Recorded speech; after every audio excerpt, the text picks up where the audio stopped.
Hey everyone, welcome to The Explainer. Today we're diving into something that literally touches all of us, the concept of home, and what happens when we leave it behind. Whether it's by choice or by force, human movement absolutely shapes our world, our identities, and the stories we tell. But take a second and really think about this. What happens when you leave home, but you actually can't go back? It completely flips the script, doesn't it? It adds this incredibly heavy, often unexpected emotional weight to the journey. That loss of a safety net completely alters how a person experiences a new land. Okay, let's dive into this. We're going to break this journey down into 4 parts. First, the meaning of exile. Then we'll look at understanding migration, pinpoint the ultimate difference between the two, which is choice, and wrap up with the shared human experiences. Let's get right to it. Part 1. The meaning of exile and the burden of forced departure. So exile, it's a pretty harsh reality. We're talking about being separated from your home or your homeland for a long period of time and almost always against your will. Whether it's driven by punishment, war, extreme danger, or political unrest, the defining characteristic is simple. You cannot safely go back. A governing power has likely officially forbidden it. It's a complete, forced severing of ties. Picture that classic storybook scene for a second. A king points his finger at a subject and decrees, "You must leave the kingdom and never return." That is instant exile. You aren't choosing to pack your bags, you're being notified that your home is literally no longer yours. Your personal agency is entirely stripped away. Now, what's really interesting here is that exile isn't just about dictators and geographic borders. It actually has other, surprisingly intimate dimensions. Beyond political exile, there's cultural or social exile. Think about a teenager who's completely ostracized at school. That is a very real, agonizing form of social exile.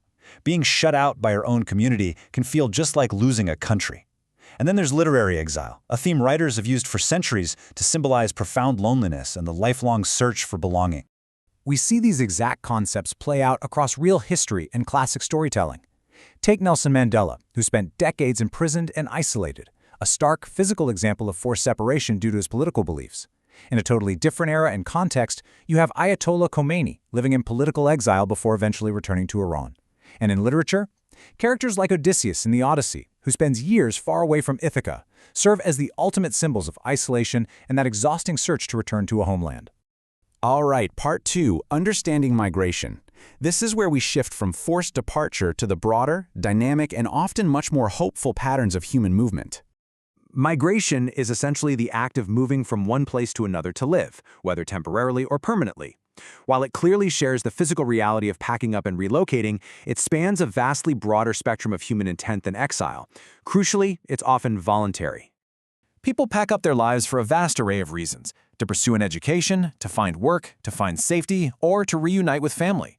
We're even seeing a big increase in migration driven by climate and environmental changes. But notice the underlying theme here: agency. These moves are deeply connected to hope and the intentional desire to build a better future for oneself. Let's move along and see how this builds, because this intent shapes entirely different categories of movement. It can be internal, like a family moving from a rural town to a booming city like Bogota. It can be international, like moving from Colombia to Canada. It can be seasonal, shifting temporarily with agricultural harvests. And yes, when it overlaps with severe danger, it becomes forced migration, like families fleeing the Syrian civil war.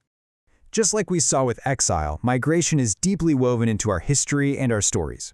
Consider the Great Migration, where millions of African Americans voluntarily moved from the rural South to northern cities seeking better opportunities. Or look at the beautiful novel Esperanza Rising, where the main character's family migrates from Mexico to the United States after losing their home. These aren't just abstract data points, they're real, lived human experiences of adaptation and resilience. Part 3. The Ultimate Difference: Choice. We are now at the crossroads where we put these concepts head to head. And this brilliantly illustrates the contrast. When we look at the core aspects, the divergence is stark. Exile is usually involuntary, driven by persecution, steeped in loss, and returning is often impossible. Migration, on the other hand, can certainly be involuntary, but it's often a voluntary choice, driven by work or family, fueled by hope, and usually leaves the door open for a possible return down the line. Let's ground this in a very human scenario. Imagine 2 people at the airport. One is a student moving from Colombia to Spain for university. A massive life change, for sure, but an exciting opportunity. The other is a journalist fleeing their country because the government is threatening them for speaking openly. To a passerby, they both just look like travelers with suitcases, but the intent, the freedom, and the ability to ever safely go home make them worlds apart. So the crucial point is this. Migration is a decision made to improve life. Exile happens because a person has absolutely no safe choices left. One is driven by opportunity, the other is dictated entirely by survival. Part 4. Shared human experiences.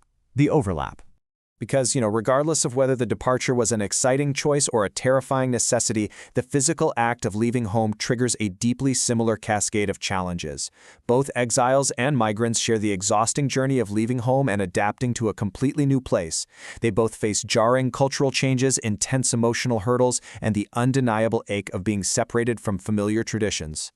And why does this matter so much to us? Well, because both experiences fundamentally reshape the human condition. Whether you are that exiled journalist or the migrating student, displacement permanently affects your identity. It impacts the language you use, it strains your family relationships across borders, and it forces you to completely rebuild your sense of belonging from the ground up. This profound emotional overlap is exactly why humanity has used storytelling to process this for literally thousands of years. Think about ancient texts like the Odyssey. It explores the crushing isolation of exile and the desperate desire to return home.